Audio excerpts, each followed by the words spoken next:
আলাইকুম, কেমন আছেন সবাই? জীবনে প্রথমবার বেগুন ভর্তা বানাতে যাচ্ছি। তবে সেটা আম্মুর ভয়ে ভয়ে, কারণ আম্মু বলছে এভাবে বানানোর কোনো দরকার নেই। জাস্ট আম্মুর ভয়ে অল্প সামান্য তেল ঢেলে নিয়ে বেগুনগুলো ভেজে নিব। মনে তো হচ্ছে না আমি বেগুন ভর্তা করছি, মনে হচ্ছে আম্মুর ভয়ে ভয় বেগুন ভর্তা করছি আমি। মানে কি বলবো, পাশে থেকে বারবার ওয়ার্নিং দিচ্ছে, খবরদার কোনো যদি গড়বড় হয় তারপর দেখে নিব তোকে। এইরকম হুমকির মাঝখানে কি কিছু করা যায়? তবু আম্মুর ভয় আর হুমকি সাইডে রেখে সমস্ত কিছু আবার শুরু করলাম। আবার ভয় ভয় একটু তেল দিয়ে রসুন আর পেঁয়াজ ভেজে নিতে লাগলাম। আম্মু চুপচাপ আমার দিকে তাকিয়ে আছে, আমি কি করছি খুব ভালো করে পর্যবেক্ষণ করছে। যদি কোনো ভুল হয় তাহলেই শেষ। ফাইনালি সবকিছু করা হয়ে গেছে। এরপর এক এক করে আমি ভর্তার জন্য যা যা লাগবে সবকিছু প্লেটে রাখা শুরু করলাম। তখনও আমার আম্মু আমাকে ভয় দেখিয়ে যাচ্ছিল, মাংস রান্নার পরেও তুই কেন বেগুন ভর্তা করছিস, তোর বেগুনে অ্যালার্জি আছে, এটা সত্য কথা। তবু ভয়কে জয় করে আমি বেগুন ভর্তা করতে শুরু করলাম।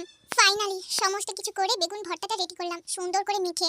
উফ, যা টেস্ট হয়েছে না, মানে মাশাআল্লাহ, এত সুন্দর ভর্তা আমি কি করে করলাম, এত টেস্ট। তবে কি হবে, খাওয়ার পর থেকে দুইটা অ্যালার্জির ওষুধ খাওয়া লাগছে। আর আম্মু এখন আমার দিকে তাকিয়ে তাকিয়ে বলতেছে, আরো খাবে বেগুন ভর্তা?